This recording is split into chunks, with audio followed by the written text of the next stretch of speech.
Friend, welcome to my channel. நம்ம இப்போ பார்க்க போகிறது பேட்டர்ன்ஸ் பார்க்க போகிறோம். A4 ஷீட்டில் நான் ட்ரா பண்ணி வச்சுருக்கேன். ஃபஸ்ட்டு நம்ம பார்க்க போகிறது பாக்ஸ் பாடி. 2 லைன் போட்டுக்கோங்க பென்சிலில்.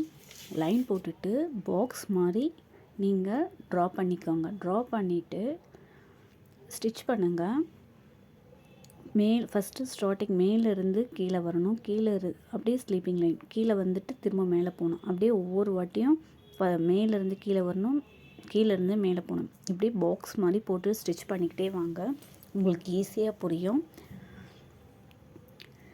இது எதுக்காக போடுறோன்னா, நம்ம ஒரு ஸ்டிச்சஸ் போடும்போது நமக்கு ப்ராக்டிஸ் ஆகிடும். அதுக்காக தான் நம்ம திரும்பவும் போடுறோம். அடுத்தது நம்ம ஸ்லீப்பிங் லைன்லேருந்து மேலே போகிறோம். திரும்பவும் மேலேயே ஸ்டிச் பண்ணிவிட்டு திரும்ப கீழே வரணும். திரும்ப கீழே போயிட்டு மேலே வரணும். இதையும் நீங்கள் 3 டைம்ஸ் போட்டு ப்ராக்டிஸ் பண்ணுங்கள். ஒவ்வொரு வாட்டி நீங்கள் ப்ராக்டிஸ் பண்ண ஸ்டிச்சஸ் ஈஸியாக வரும். நாட்டு ப்ராக்டிஸ் ஆகிடும்.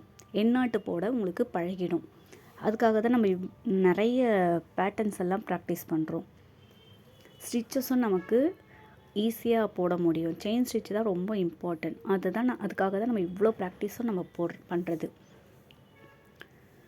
அடுத்து நம்ம பார்க்க போகிறது வளைவு. மலை மாதிரி இருக்கும், மவுண்டன் பார்த்துருக்கீங்களா? அது மாதிரி இருக்கும். அது மாதிரி வளைவு கீழே இருந்து மேலே கொடுத்துட்டு வரணும். வளைவை கொடுத்து அப்படியே ஒவ்வொரு வாட்டியும் அந்த வளைவு பொறுமையாக போடுங்க. வளைக்கிற இடம் ரொம்ப பொறுமையாக போட்டு எடுத்துகிட்டு வாங்க. அப்போ தான் ஈஸியாக உங்களால் போட முடியும். வளைவை கவனமாக போட்டிங்கன்னா சுருக்கம் வராது. மேலே துணி தூக்கின்னு இருக்குன்றத நீங்கள் சொல்ல மாட்டீங்க. அதுக்கு உங்களுக்கு ஈஸியாக இருக்கும் வளைவுகளெல்லாம் போடும்போது.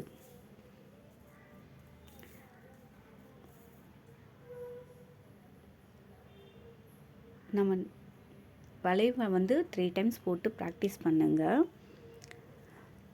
நீங்கள் எவ்வளோக்கு எவ்வளோ இதெல்லாம் இந்த பேட்டர்ன்ஸை ப்ராக்டிஸ் பண்ணுறீங்களோ நிறைய உங்களால் ஈஸியாக போட முடியும். ஸ்பீடு கிடைக்கும் உங்களுக்கு.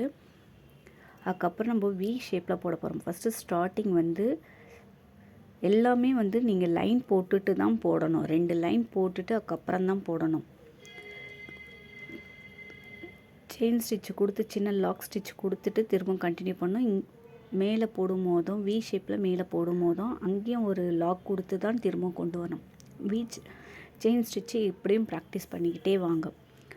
நீங்கள் ப்ராக்டிஸ் பண்ண உங்களுக்கு ஈஸியாக போட முடியும். வி ஷேப் ப்ராக்டிஸ் பண்ணிக்கோங்க. நம்ம ஏற்கனவே ஷேப்ஸ் பார்த்துருக்கோம். ஸ்கொயரு, ட்ரையாங்கிள், சர்க்கிள், திலகம் ஷேப் பார்த்துருக்கோம். நம்ம ஸ்டார் போடணும், ஹார்ட் அண்ட் ஷேப்ஸ் போடணும். இதெல்லாம் நீங்களே ப்ராக்டிஸ் பண்ணுங்கள். போடும்போது உங்களுக்கு ஈஸியாக ப்ராக்டிஸ் ஆகும். நம்ம அதுக்கு அடுத்து நம்ம பார்க்க போகிறது இந்த சர்க்கிள் இந்த ரவுண்டு வளைவாக வளைச்சி வருது பார்த்திங்களா? முறுக்கு மாதிரி வளைச்சி வருது பாருங்க. அதை நம்ம ப்ராக்டிஸ் பண்ண போகிறோம். இது ப்ராக்டிஸ் பண்ண ஈஸியாக இருக்கும். நம்ம ஒரு டிசைன் போடும்போது, கொடி டிசைன் போடும்போது இதுக்கெல்லாம் நமக்கு இந்த வளைவுகள்லாம் ரொம்ப முக்கியம். இந்த வளைவுகளை நம்ம ப்ராக்டிஸ் பண்ண ஈஸியாக வந்துடும். நீங்கள் கவனமாக வளைச்சி போடணும். இந்த வளைவுகள் நமக்கு ரொம்ப இம்பார்ட்டன்ட். இது ரொம்ப போட்டு ப்ராக்டிஸ் பண்ணுங்கள். அதுக்கப்புறம் நெக்ஸ்ட்டு ஸ்கொயர் ஷேப் பார்க்க போகிறோம். ஸ்கொயர் ஷேப் பாக்ஸ் மாதிரி போட்டிருக்கோம். இது ஸ்டார்டிங் எப்போவுமே நம்ம எந்த இடத்துல ஸ்டார்ட் பண்ணணுமோ அந்த இடத்துல தான் முடிக்கணுன்றதையும் நமக்கு தெரியும். அதனால் ஸ்டார்டிங் நம்ம போடும்போது இங்கே நம்ம சைடில் கேப் கொடுத்துருக்கோம். நீங்கள் ப்ராக்டிஸ் பண்ண ஈஸியாக உங்களால் ப்ராக்டிஸ் பண்ண.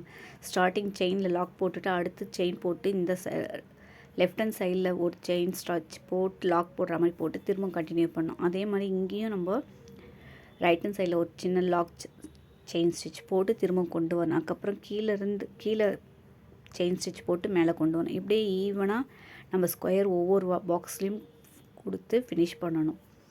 அதுக்கப்புறம் நம்ம சர்க்கிள் ஷேப் பார்க்க போகிறோம். நம்ம சர்க்கிளும் அதே மாதிரி தான் நம்ம எங்கே ஸ்டார்ட் பண்ணணுமோ அங்கே தான் முடிக்கணும். சர்க்கிளையும் அதே மாதிரி ரவுண்டாகவே போட்டுட்டு செயின் ஸ்டிச் போட்டு கொண்டு வரணும். நம்ம எவ்வளோக்கு எவ்வளோ ப்ராக்டிஸ் பண்ணுறோமோ அவ்வளோக்கு எவ்வளோ ஈஸியாக நம்மளால் ஒரு ஸ்டிச்சை போட முடியும். டிசைனையும் போடலாம் நம்மளால்.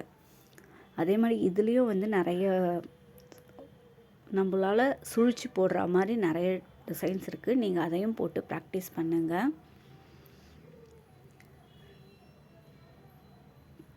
அதே மாதிரி ஃபஸ்ட்டு செயின் ஸ்டிச் நல்லா லைனில் த்ரெட்டில் போட்டு ப்ராக்டிஸ் பண்ணுங்கள். ப்ராக்டிஸ் பண்ணதுக்கப்புறமா தான் நீங்கள் ஒவ்வொரு ஸ்டிச்சஸையும் கொண்டு வர முடியும், ப்ராக்டிஸ் பண்ணி கொண்டு வர முடியும். லாக்கும் எப்படி போடலான்றது உங்களுக்கு ஒரு ஐடியா கிடைக்கும். உங்களுக்கே இப்போ இவ்வளோ ஸ்டிச்சஸையும் டிசைன்ஸு பேட்டர்ன்ஸ் எல்லாம் ப்ராக்டிஸ் பண்ணும்போது உங்களுக்கு ஒரு ஐடியா கிடைக்கும், எப்படிலாம் நம்ம போடலாம் அப்படின்ற ஒரு ஐடியா கிடைக்கும்.